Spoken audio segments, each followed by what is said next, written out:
Электронный генеалогический архив организовали на базе сельской библиотеки в селе Техтюр Хангаласского улуса.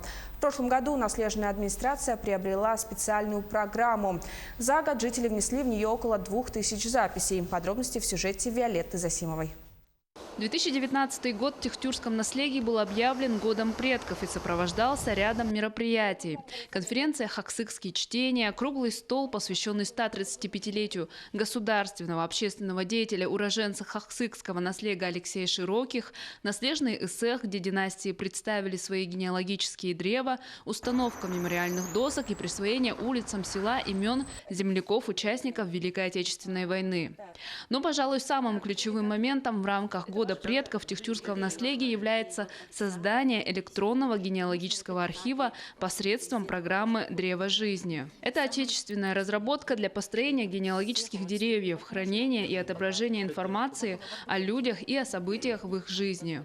Эта программа помогает построить персональное родословное дерево любого типа.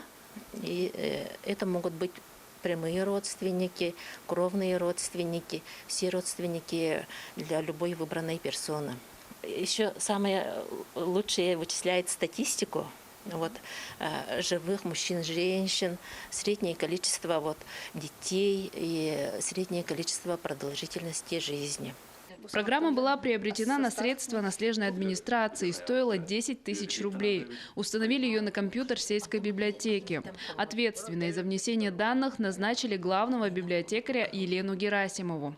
Первые записи были добавлены из похозяйственной книги наследия, но затем был брошен клич односельчанам. По социальным сетям мы давали объявления, а кто хочет. У нас установлена новая программа, и если кто хочет, может добровольно внести свои родословные. И люди приносили свои генеалогические древа, сделанные, нарисованные, распечатанные, вообще древние какие-то такие листочки приносили, да? Но это очень кропотливая работа. Носишь, и потом уже интересно становится. Оказывается, мы все друг другу эти родственники, получается. В итоге сейчас электронный архив Техтюрского наследия состоит из 1982 записей.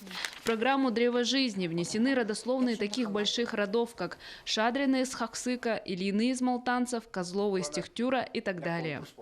Виолетта Засимова, Федор Тарасов, Хангаласский.